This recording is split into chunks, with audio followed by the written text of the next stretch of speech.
String of length L fixed at both and vibrates in its fundamental mode. ठीक है, fundamental mode में होने का मतलब क्या है कि इसमें एक लूप बना होगा और फ्रीक्वेंसी का फॉर्मूला v/2L बनेगा और ये लेंथ होगी λ/2 के बराबर।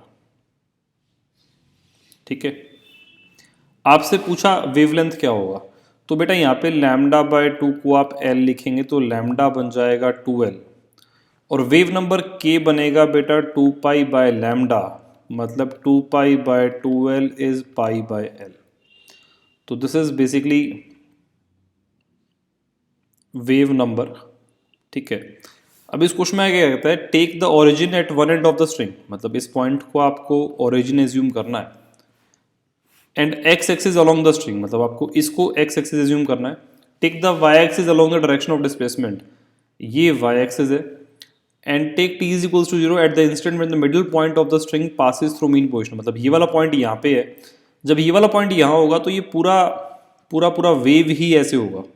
ठीक है, और इसके बारे में एक और बात बोली गई है, it is going towards the positive direction, मतलब इसकी मूवमेंट ऊपर की तरफ है। तो आपको इसकी इक्वेशन लिखनी है, क्या बनेगी।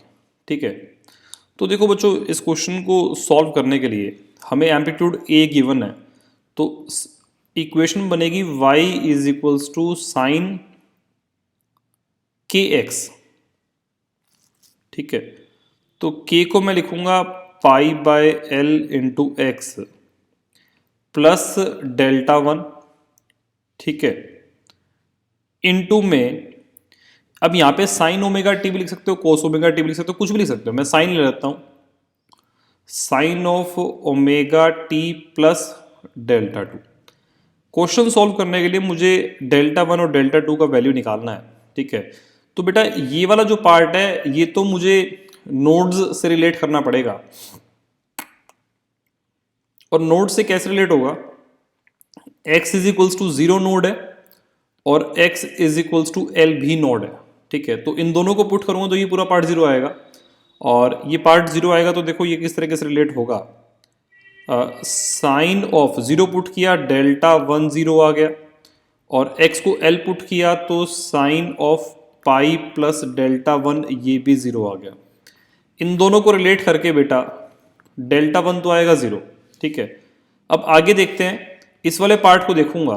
ठीक है, इस वाले पार्ट को किस तरीके से हम देखेंगे, यहाँ पे बेटा ये पार्टिकल पूरा पूरा यहाँ पे है, पार्टिकल पूरा पूरा यहाँ पे है, तो इनिशियली इस वैल्यू को 0 होना पड़ेगा, तभी बेसिकली ये वाला पार्ट तो क्या है कि ना हर पार्टिकल के एम्पलीट्यूड को बता रहा है और ये उसके पोजीशन को बता रहा है इनिशियली या फिर किसी भी टाइम पे। ठीक है, तो बेटा यहाँ पे इनिशियली हर पार्टिकल 0 पे है, हर पार्टिकल 0 पे कब होगा, जब ये वाला फैक्टर 0 होगा, तो इसका मतलब साइन Δ2 0 बनेगा और साइन Δ2 0 बेटा दो एंगल्स पे होगा, 0 पे और पाई पे।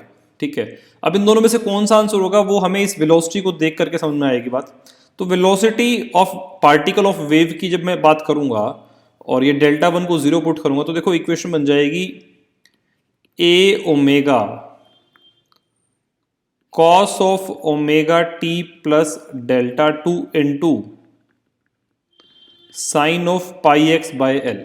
ठीक है, अब बच्चों आप इसमें टाइम को 0 और Δ2 को 0 पुट करते हो और इसमें Δ2 को पाई और टाइम को 0 पुट करते हो। जब इन दोनों को 0 पुट किया तो ये कॉस 0 हुआ, पॉजिटिव आया, तो वेलोसिटी क्या बनी, पॉजिटिव, और जब इसको पुट किया तो टाइम 0 हो गया, Δ पाई, कॉस पाई नेगेटिव आएगा तो वेलोसिटी हो गई नेगेटिव।